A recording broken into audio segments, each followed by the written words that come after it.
तमस्तु मा विद्विषावहै।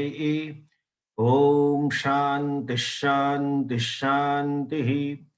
ओम नमो ब्रह्मादिभ्यो ब्रह्म विद्या संप्रदाय कर्तृभ्यो वंश ऋषिभ्यो महद्भ्यो नमो गुरुभ्यः।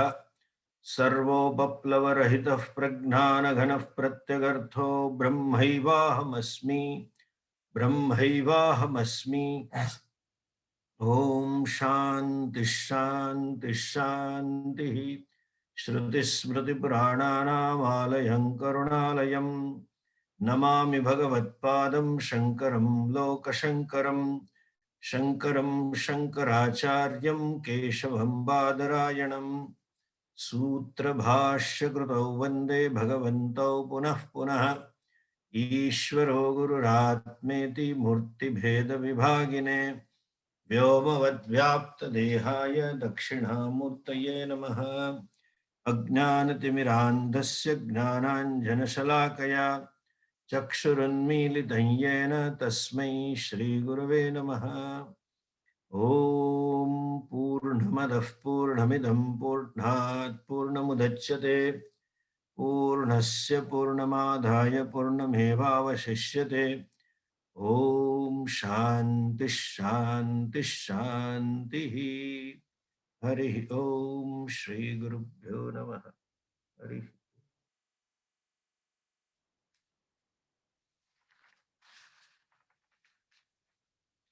We'll just chant 15, 16 and 17th mantra.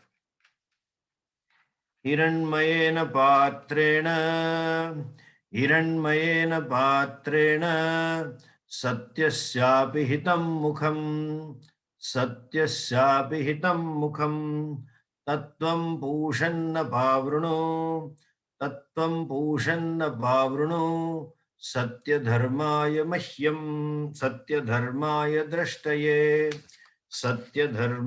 द्रष्टये। मंत्र नंबर 16। पूषन्नेकर्षे यमः सूर्यः प्राजापत्यः व्यूहरश्मीन् समूह तेजो यत्ते रूपं कल्याणतमं तत्ते पश्यामि योऽसावसौ पुरुषः सोऽहमस्मि। ओम पूषन्नेकर्षे यमः सूर्य प्राजापत्य व्यूहरश्मीन् समूह तेजो यत्ते रूपं कल्याणतमं तत्ते पश्यामि योऽसावसौ पुरुषः सोऽहमस्मि।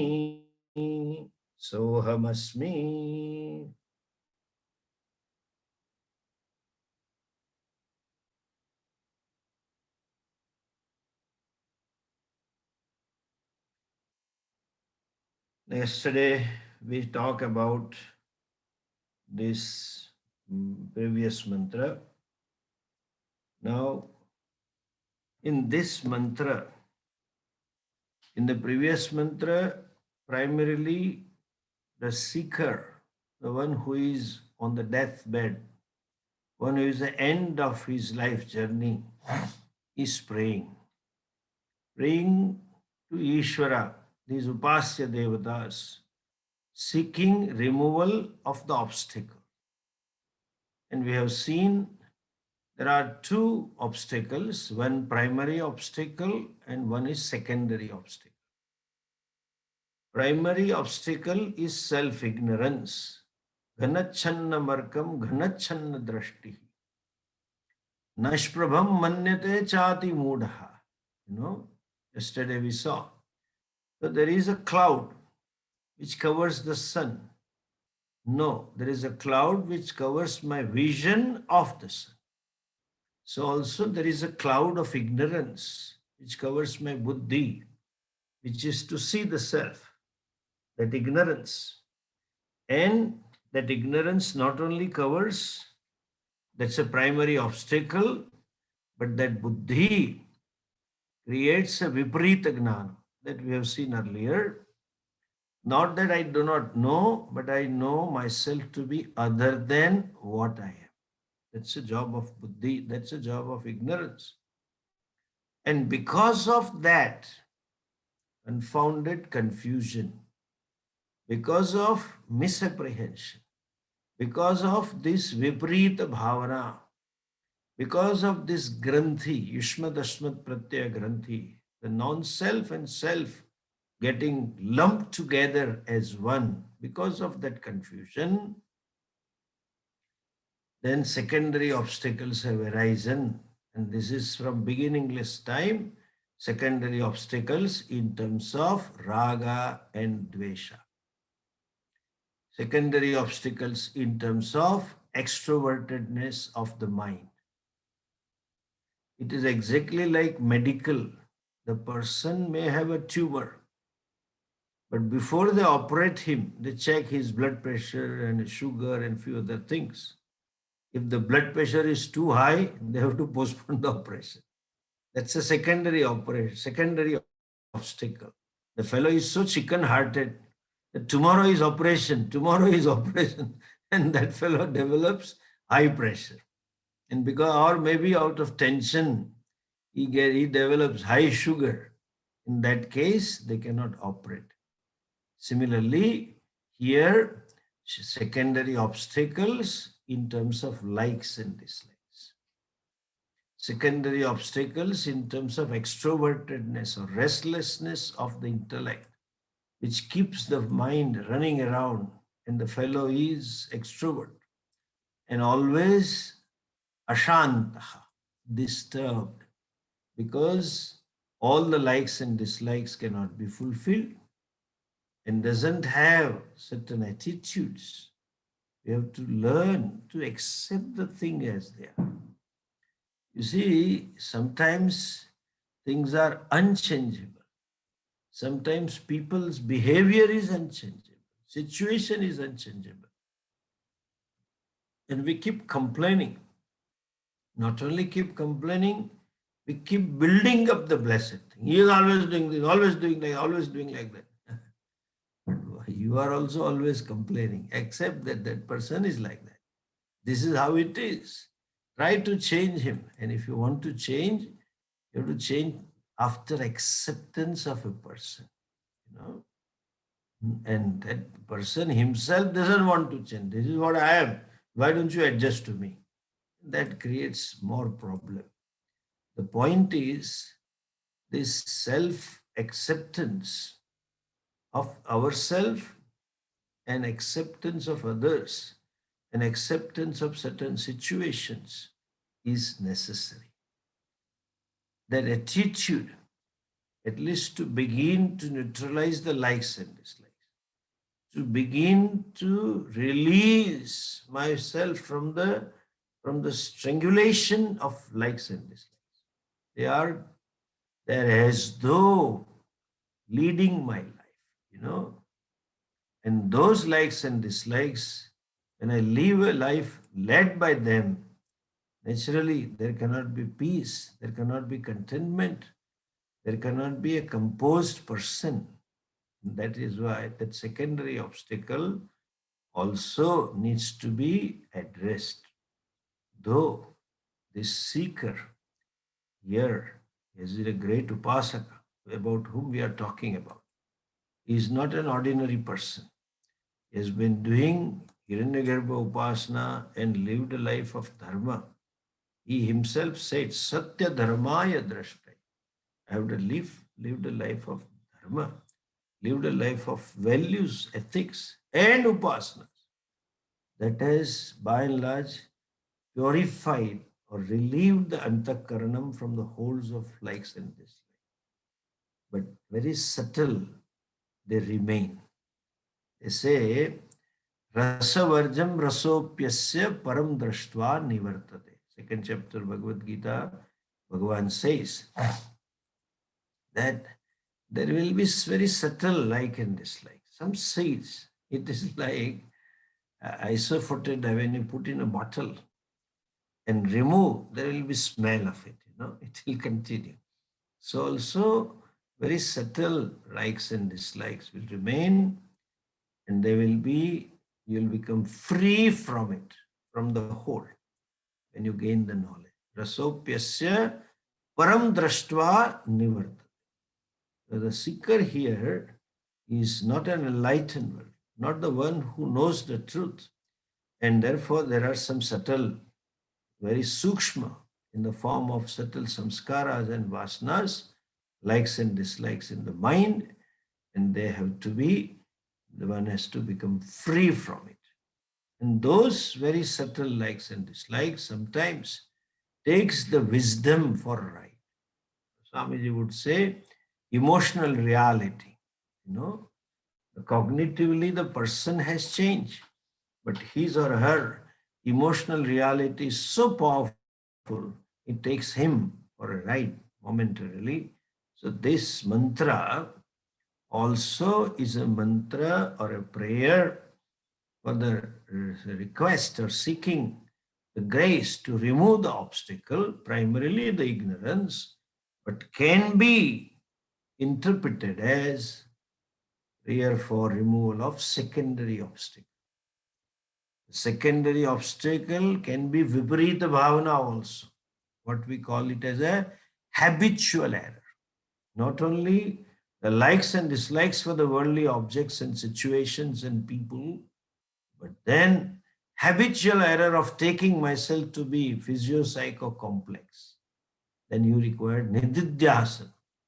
Yes, perform nididhyasana, fairly good, but still some shades or some cobwebs, as Pujya Swamiji would say, are there to be removed. And the seeker, the time has come, and he has to depart. This is called ayati. You know, that sixth chapter, there is a verse when Arjuna asks about yoga brashta or kalyana krat. There he says, ayati shraddhayo peto kam gatim krishna gachati. Oh Krishna, yoyam yogastvaya prokto sammena madhusudana. Etasyaham na prapashyami chanchalatva sthitim sthiram chanchalam hi mana Krishna, etc. got over. Then he says, you know, Shraddhaya petah ayati kam gatim Krishna gacchati kachinno ubhaya vibrashtaha chinna brahmiva nashtati. The person has shraddha, person has commitment, has been pursuing this with single pointedness focus, but then because of his or her limitations, psychological limitations, because some mind is not together that much that it should be, or and because of the limitation of prarabdha, before he could address those issues of viparita bhavana, the prarabdha has come to an end or coming to an end. That person, when he or she realizes that I am nearing my end, he is praying to Ishvara for removal of this obstacle. And yesterday I said, helplessness, discovers his helplessness, both in terms of capacity and another thing is in terms of time available to pursue. You know? Then what happens to them that Arjuna had asked? Here is a person who has not still left the body, but is about to leave. He senses that I have to go now. And therefore there is a prayer. Now, so secondary obstacles in terms of subtle likes and dislikes or a mamakara or extrovertedness, or habitually taking myself to be physio-psycho-complex. Certain emotions take the person for ride. That person is praying. And what's a prayer? He says, Rashmin Samuha Vyuha. Okay? That the others are the others are addresses to the Ishvara. Oh Pushan, oh Ekarsha, etc. Vyuha, remove. Please remove. Please take away. What? Rashmin Samu. Rashmin means rays. We'll see what it is. Thy rays. So, please gather up thy dazzling light, those rays, which makes me incapable to see you. They are so bright and so hot and so shining. I can't see you. Therefore, you please remove. And there are addresses to Ishvara. He Pushan, He Ekarshe, He Yama, He Prajapatya, this. Why you want to remove that? Why you are requesting Ishvara to remove those rays? Yatte, so that te, yours, Kalyanatamam Rupam Tejaha Pashyami. So that which Kalyanatamam, most benign, most auspicious Rupam, your most auspicious form. In fact, Rupam doesn't mean form. Your most auspicious Swarupa here. Your nature, that is you. Tatte Pashyami. So that I see that. And now, and therefore he says, Yosa vasau purushaha asau yaha purushaha asau sohamasmi. That is that Purusha is Aditya Mandale Sthita. That's that Purusha who is the substratum, who is the Satta Spurti Pradata, who is the very essence of Aditya. Means who is the Hiranyagarbha, you can say, Tatte Sohamasmi. I am that Purusha. That is his realization, or that is his want, that I want to own up that Purusha, therefore you please take away. We'll see, this is the word meaning. So, He Pushan, He Ekarshe, He Yama, He Surya, He Prajapatya, Rashmin Samuha Vyuha. May please remove, please take away your shining rays so that I can see your most auspicious Rupa form, your auspicious, that is I. And now I know that Purusha, which is Kalyana Swarupa, is myself. Okay? So many addresses, Sambodhana, that shows respect, that shows the love, and that shows the exigency, urgency. I want this, I want this. Begging, urge, request. He says, Hey Pushan. What is Pushan? Jagataha Poshanat Pushan. The one who nourishes the world. Yesterday we have seen this. A little elaborate further on this. Why Poshanat? It is said that if some of you are chanting Vishnu Sahasranam, you know, Yagna Yagnapatir Yajva Yagnango Yagnavahanaha Yagna Bhrut Yagna Krit Yagni Yagna Bhuk Yagna Bhavanaha. So everything related to Yagna, he says, Ishvara, it is you, Vishnu, Narayana. Ushan, they say, there is a Smriti Vakya, Agnau Prastavita Ahutihi. When you offer Ahuti in Agni, Samyak Adityam Upatishtate. With Shuddhi, Shuchi, purity of mantra, purity of objects and intention. When oblations are offered into the fire, Agni Devata, Agni is called Huta Vahaha, one who carries the oblations. And there's all these oblations reach to whom? Yagna Bhuk. The one who does the bhoga of Yagna offering means Vishnu. That means Narayana. That means this Hiranyagarbha or Ishvara, whatever in context you interpret, it reaches to Ishvara. And what happens then? Then he says, Aditya jayate vrishtihi tato annam vrishte annam tataha praja. From Aditya, because of that Aditya, jayate vrishtihi. There is rain. And when there is rain, there is annam. And when there is annam, then there is a purusha. Jivas are born. You know, the same thing is told in Gita Ji, 3rd chapter, that Yagnat bhavati parjanyaha yagnah karma samudbhavaha. Karma brahmodbhavam viddhi brahmakshara samudbhavam. Tasmat sarvagatam brahma nityam yagne pratishtitam. Third chapter it is said. So Narayana or the Ishvara receives the Ahuti oblations, and in return, as a grace, that Ahuti itself gets the rain and the Annam and the Purusha. Therefore, he is called Pushan. Oshayati Sarvam, one who nourishes. And yesterday I had told you, I would like to repeat it, that Poshanam, nourishment is twofold. Nourishing the thing to be what it is.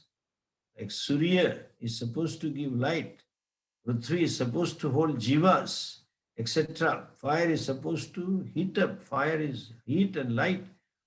That capacity to light up, capacity to provide heat, capacity to hold jivas is Ishvaras. Gama Vishchacha Bhutani Dharayam Aham Ojasa.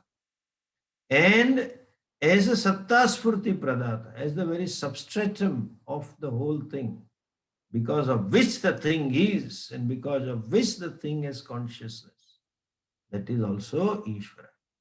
So, that Surya is a symbol of both Saguna Ishvara, Maya Upahita Chaitanyam, as well as it is a symbol of Nirguna Ishvara. Satta Spurti Pradatatvena.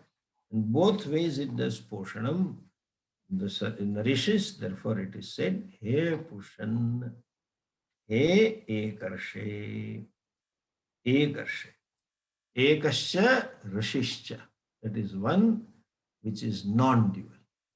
And another one is Rishi, and that is that non-dual Rishi. Please understand Rishi word. Okay? Rishi, Rishanti, Jananti, Atindriyam Sarvam iti Rishi. Nowadays in India, people give their children all kinds of names, Not only Rishi, but they have Maharshis also. And that other day I met one Maharshi. I said, "What are you doing?" He said, "I am doing LLB." He passed BA in sociology and he's doing LLB. Rishi means one who knows that which is beyond the comprehension of human intellect. One who knows everything, so many things one who knows, that is a Rishi. So Rishi implies the word Gnana Swarupa. Rishi also means which is of the nature of knowledge. And Rishi also means Sarvantaryami, one who knows everything. Everything both ways. Swarupatascha, Visheshatascha. And because being a pure consciousness upon which all the thoughts are superimposed, therefore it is all knower. And it knows each and everything in the world. So knows the intentions, knows all that everybody does at all times. That is called Rishi. O Ishvara, you are all knower and non-dual or knower. And then he says Yamaha. Yama and Niyama. Some of you who are yoga students might have heard these words. Yama and Niyama. Niyama means to be done. Yama means to restrain myself. You may end up doing what Yama means don't do. Satya, Ahimsa, etc. Then you may ask me, Swamiji, Satya is to be spoken, we say speak truth. No, you have not to speak truth. You please refrain from speaking untruth. That is truth. Anruta varjitam satyam. If you don't speak untruth, that is truth. Ahimsa. Don't do himsa. Not doing himsa is ahimsa. So, Yamaha means what? One who restrains, one who controls. What? Nikama Yamaha? Yamayati niyamayati iti Yamaha. That Ishvara has given niyam, rule, that these all things should fall in line. In a sense, all should do certain things in a certain way, and they never cross their boundaries. Ocean never crosses its boundaries. That is a niyama for ocean. There is a niyama for certain animals, that they will, aquatic animals, they will never come out to move on the earth, and they cannot. So, boundaries, who gives boundaries to all. In fact, like carnivorous animals, they have been given a niyama that you should not eat any vegetations. They don't eat. In my area, the mangoes are very famous, Kesar mangoes. And that there only there is a Asiatic lion sanctuary.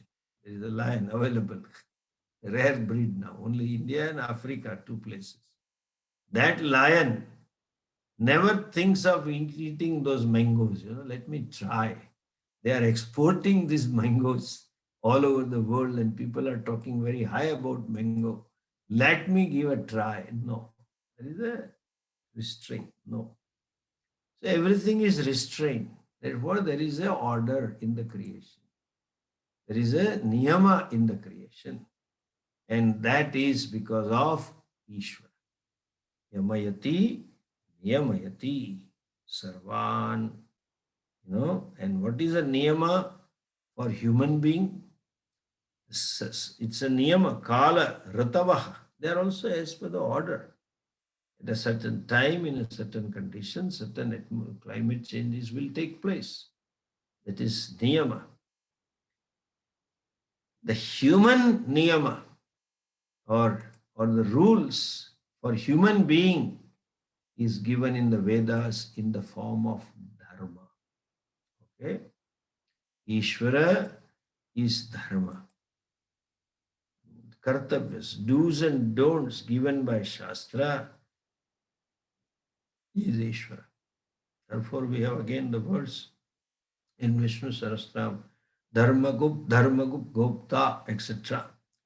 This is the Vishnu Narayana is Dharma, therefore he is called Yamaha. Niyata Kartra, Sarva Loka, all lokas are restrained. All lokas and all other natural forces, such a complex natural forces. Even a system like this, system of plant kingdom emitting oxygen during the day and carbon dioxide during the night, that's a niyama. And they keep doing it. The one who is a niyantru kartra, the doer of niyamanam, is called Yama. Lord Death is also Yama. That he comes as per the law of dharma, law of karma. When your karmas are ready, he takes care of you. And therefore, Ishvara is ultimate Yama. And he says, Prajapatyaha. Prajapatya means Prajapatehe Atipriyaha. One who is most beloved to Prajapati. Prajapati means Brahmaji. Brahmaji himself does upasana of Hiranyagarbha. Brahmaji himself does upasana of Ishvara. And he loves Ishvara. Brahmaji has a devotion to Ishvara. Therefore, he is called Prajapatya. And there is a word Surya. I missed out that. Ushan Ekarshe Surya Prajapatya. Surya. Suribihi Gnayate it is Surya. What is Surya? One who is known by Suris. Suris means wise person. No? Wise person is called Suri. These Jain Munis have title Suri. No? Jitendriya Suri, Abhayadan Dev Suri, etc. They write Suri. Means a wise man. Suribihi Gnanibihi Gamyate it is Surya. And Sarvasya Svikarnat Surya, one who accepts everything. At the time of Pralaya, everything dissolves, everything as though goes back to Ishvara. and that Ishvara accepts everything. Therefore, he is called Surya. Okay? As I said, so many names or addresses to Ishvara, either out of love or out of reverence or out of request. Prapatti, out of Sharanagati, out of surrender. Oh Narayana, oh Ishvara, please listen, like that. So that this person is doing anusandhana. It is not simply chanting, seeing the meaning of these words, and therefore he says, Vyuha. What does he say? Vyuha. Vyuha means Vigamaya. Take them away, remove them, all of them, shed them off. What is Vigamaya? That what was said in the earlier mantra, Hiranmayena Patrena, here Rashmin Samuha. Earlier mantra was a prayer, Hiranmayena Patrena Satyasyapi Hitam Mukham Tatte Apavranu. Please remove that patra so that I can see you. Here also says, please remove those bright rays, shining rays. This you are not to take it physical. He is not praying the sun that is available on the horizon. No. The prayer to Narayana, Ishvara. And so Rashmin is again meaning thereby obstacle. Just as the sun rays are obstacle to see the sun, more so the bright rays. Not only they are obstacle, if you look at it, it may damage your eyes also. You can see the beauty. You can see the softness of the rays when you are seeing a rising sun. People go, there are points. What? Sunset point, sunrise point. They are there in India, may not be in Western countries, because there is no sunrise for 6 months. You hardly see the sun and you hardly see the moon. One gentleman from Canada, that Ravi, who came to me somewhere in 90s, maybe 97, 98, and he hardly had come to India then, and he had left in 66 or something, 64 or 66 for US, and then had moved to Canada, and then he was in my ashram, and it happened to be so clear sky, and then he saw the stars and the moon. He says, my God, when did I see them? Maybe 10, 12 years ago. I don't remember that. So sunset point and sunrise point are common. Even in most of the Gujaratis who go to Mount Abu, there are certain points. So that beauty of the sun, the enchanting rupa of the sun you see when the rays are tender. When they're too bright and too shining, that then you can't see. Just as the cloud covers the sun as though, so also these rays as though covers the sun. You can't see the sun because of sunrise. Not a cloud is in a way benign. It doesn't harm you, your vision. But these rays harm the vision. And that is why this mantra is interpreted to mean the prayers for removal of secondary obstacles also. This likes and dislikes not only deprives you from seeing the truth, keeps you extrovert, etc., but then it harms the vision as well. The person becomes dukhi. In modern times, people are dukhi, the dukkham is not caused by the situation, dukkham is caused by the strong likes and dislikes. Strong values. This has to be this way. It cannot be this way. That only pains. We have agenda. We have agenda for people. We have agenda for about the objects of the world. You have an agenda for weather also. People have agenda for Ishvara also. And they become unhappy because to Ishvara, unhappy to things because I just don't like it. And I American word of strong, very loaded word. Then they say, when they don't like something, even the children, 2-year-old or 3-year-old baby will say, mom says, you come on, eat this. No, have something. No, it's good, baby, try. I hate it. That hate it, that hate is the cause for your dukkha. Let it be there. It's Ishvara's srishti. Let it be there. The person whom you don't like is also Ishvara's srishti. If you can't don't like it and you can't adjust to forget it and get lost and go away. But you keep on breaking your head to change the person. There was a very loaded statement of Pujya Swami. I've heard this quite often. To the extent you let the people to be what they are, to that extent you are happy. To the extent you let the people to be what they are, to that extent you are happy. And this is more so, more applicable, or this is to be more thought about for the near and dear ones. The spouse, the parents, the siblings, the colleague, the friends. We have agenda for all of them. And in the process, you become unhappy and ultimately get so frustrated and dejected. They say, nowadays there are no good people left in the world. Sara manas bachya જ નથી. We need not help anybody. People don't deserve help. This is because of our agenda. So that eyes, the rays destroy the eyes. Similarly, these likes and dislikes can destroy the person.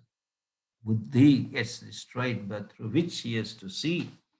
Therefore, it is said, Rashmin Samuha, So, and other way also, shining, rays. So the world is also shining, glittering. Glittering with what? Shining with the promise of happiness. Shining with the promise of permanent peace. The fellow thinks, I'll be permanently happy if I have this. I'll be permanently satisfied if I have this. If I make to this, etc., etc. That's shining. So Maya and Avidya, both form expression of Prakriti. Maya in terms of Jagat and Avidya in terms of Dehatma Buddhi and Raga Dvesha is shining to cover my vision about myself, the truth. Therefore, he says that Rashmin Samuha Vyuha, please take away. And I Gujarati Sametilo. Please take them back to you, those bright and shining and hot and brilliant rays of yourself. And may you be softer, may you be tender sun. That beauty of the sun I can see. Kalyanatamam rupam tate pashyami. May I see your kalyanam. In kalyana, there is no English translation. Kalyana, okay? That's all English translation. Kalyana is kalyana. Nothing I can say that. Kalyana, you can say fulfillment. And here he says kalyana tamam. It's not comparative. Tamam suffix is superlative. Complete fulfillment. Absolute fulfillment. Why we have to give this adjective to fulfillment? Relative and absolute. Fulfillment is fulfillment. Yes. Then this relative and absolute fulfillment, these two adjectives, I can improvise it by saying this momentary fulfillment and permanent. When there is a gain in terms of Vishaya, when there is a gain in terms of fulfillment of my likes and dislikes, There is a gain in terms of some pleasurable situation, conducive situation.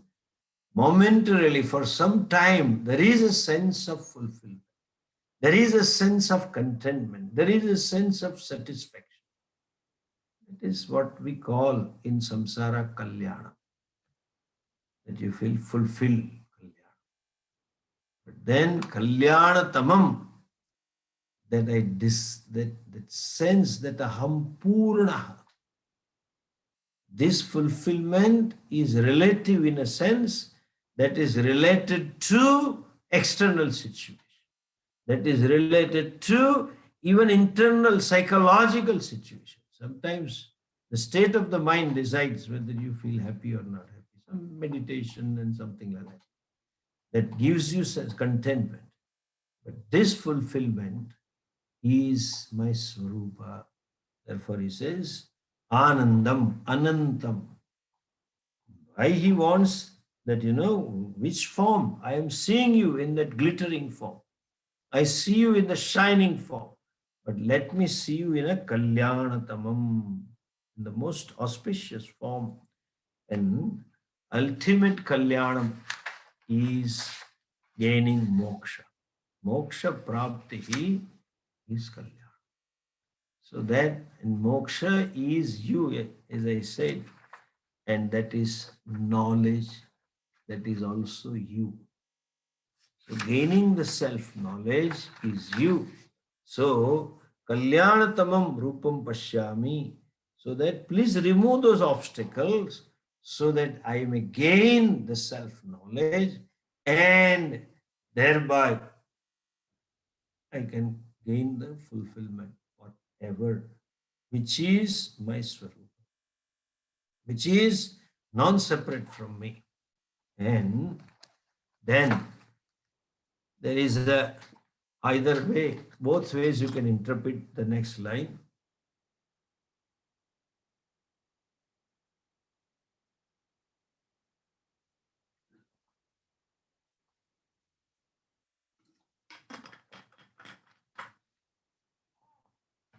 Yosa vasau purushaha sohamasmi.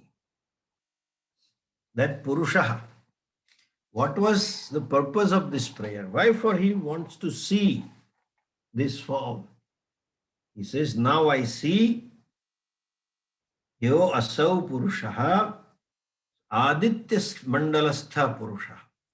That purusha or that vastu, the self, which is the self of Aditya, is myself. I am that self, which is the self of the Aditya. Means Jiveshwara Aikyam. We are non-separate. And for that self, he uses the word Purushaha. Aditya Mandalastha Purushaha Asau Ahamasmi. I am that Purusha which is Aditya. The very word Purusha, this is a Mahavakya. His Mahavakya means Akhandartha Bodhaka, which reveals the oneness between Vyasti and Samasti, which reveals the non-duality of individual and total. And that is what the student or seeker is saying. Now I see I am that. I want these obstacles to be removed so that I can own up the self-knowledge. Please remember, self-knowledge, to say Aham Sakshi, to say I am Satchidananda is not complete knowledge. People keep talking this. People sometimes teach also that, hey, you are Satchidananda.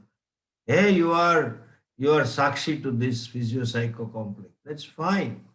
But just by that, knowledge is not complete. That Sakshi, which I am, is in the Sakshya. What is witnessed is non-separate from Sakshi. Sakshi and Sakshya are one. In other words, that Vakya of Taittiriya Upanishad, Yato va imani bhutani jayante, ye najatani jivanti, yat prayante visambhishanti, vishanti tad vijignasasva Tad Brahmeti, from whom all the beings, the whole entire creation has come into being, because of whom whole thing is sustained, and unto him the whole creation resolves. That is me. That Brahman is me. That consciousness is me. That is complete knowledge. Just to say I am Sachidananda is not enough. That Sachidananda is Jagat Karanam Brahma. That Sachidananda is the cause of the entire creation. This Sachidananda is the one who sustains the whole creation, not which is available now, but which was and which will be. In all the periods of time, whatever comes into being in the terms of names and form is sustained by me, was sustained by me, will be sustained by me. And ultimately, everything will resolve into me. That consciousness ahavas. And that consciousness is Anantam Brahmahamasmi, not simply Satchidananda. And that is called Akhandartha, complete vision. And that Shishya says, now I realize I am that. This can be interpreted as a statement of his expression, of his realization or his owning of the vision, or the statement revealing the desire. Please withdraw, remove all the obstacles so that I may own up this vision. It is one thing to pray to Ishvara. It is one thing to feel Ishvara in my life. It is one thing to relax in his lap in day-to-day experiences. Ups and downs keep coming in day-to-day life. Some difficult situation, worrying situation, anxiety causing situation, displeasure causing, keeps coming. In all these situations, it is one thing to fall back on Ishvara and feel secure and it feel happy that my Ishvara is with me and you feel relaxed. That's fine. That is a religious life. Spiritual life is, please understand the difference between religious pursuit and spiritual pursuit. Religious pursuit is to see Ishvara as a Rakshakaha, as a protector, as a sustainer or creator of this Sarvagna, Sarvashaktiman, etc. And spiritual, that everybody knows. You need not turn to religion also. Every villager also knows God is omnipotent, omniscient, and a Hindu, if that person is Hindu, he will say omnipresence also. Other religious fellow will not say he is omnipresent. If you go to village, Rama is everywhere, they will say. And most of our poetry is in Gujarat, and I've seen in all vernacular languages, all those poets also have sung like that. That, oh Ishvara, you are everywhere. Our Tulsidas also, etc. But to see that Ishvara is a religious life. But to own up or to work to discover that Ishvara is non-separate from me. And therefore there is nothing other than Ishvara. I don't say if I discover your identity. There is nothing other than Ishvara. That means discovery of the fact Ishavasyam idam sarva. Whatever is Ishvara. Non-separate. And that Ishvara, what we call Ishvara, is I. That is a spirituality. Spiritual life begins when you work to discover the oneness. When you work to discover that Ishvara is yourself. Bhaktas also say he is in the Hridaya, sitting here, I see him in my heart, etc. That's good. I'm not denying. But don't stop that. Bhagavan, that who is sitting in your Hridaya, or Bhagavan that you are worshipping in a given form, that is his incidental expression. It's not its Swarupa. His Swarupa is nothing is separate from him or her, whatever you call, and that includes you as well. And therefore I can say, nothing is separate from me. What is the ocean? You can worship as an ocean, as collection of all the waves. But you can see ocean as H2O. An ocean can say, nothing is separate from me. I am that H2O. Is in whom everything rises, all the waves and the surfs and the breakers rise, and all of them are sustained unto me, H2O, and all of them dissolve into me, H2O. That is me, ocean. And that a wave also can say, that H2O I am, from whom they all come about, into whom they sustain, and unto whom they go back. That H2O is myself.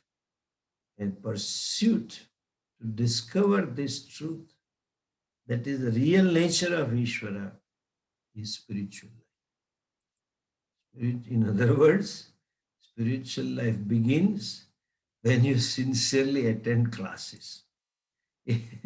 Spiritual life begins when you sincerely do mananam, nididhyasanam of what is taught. Not simply just listening when you have time and then trying to own up this vision. That is a spiritual. Understand the difference between religious life and spiritual life. In India, you find so many people who are religious, living a prayerful life, living a life of connecting to Ishvara with a given form, with a given quality, guna, Rama or Krishna or the Krishna embodiment of love and Rama, Dharma, etc., that they are connecting to that Ishvara. But this is all religious life. Discover that Rama is a self. There is, I have mentioned earlier in Upadesh Saram, I would like to repeat this shloka. Once Hanumanji was asked, hey, who are you? He says, Deha buddhyatu dasosmi. With reference to body, I am your servant. Jiva buddhyatva damshaka. If you look at me as a jiva, individual, I am part of you. Atma buddhya tvamevaham. From the standpoint of self, I am you, not and you are me, non-separate. That is the vision. And I can add this also.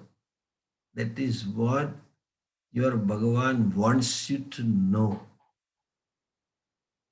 Therefore, he has connected you to me. Otherwise, you could have been connected to some other guru who would make you do bhajan and kirtan and Ramayana and all that. The Lord himself, suppose, wanted this religious life as an ultimate goal, he would not have taught to Arjuna. Arjuna was a religious person. And he was much more religious than us because Krishna was available to him 24/7 and more so as a brother-in-law. Brother-in-law would be available, a traditional family would be doing all service, help to son-in-law, those brother-in-law. So he taught Gita. Spiritual life is commitment to study. And for that you need a time management, one. And you need self-internalization. What we study at the class may be very absorbing. Maybe because of your shraddha, that you listen and you are in that awe feeling keeps coming all the time. Because the class is taught in that way. Teacher may be gifted with the communicative skills. Or teacher may have his vision and he may be talking out of vision, whatever it may be. It may give you a sense of awe. But to own up that awe feeling, you have to internalize this. See that in your day-to-day life. See that with reference to your reactions and your emotions and your attitudes and values.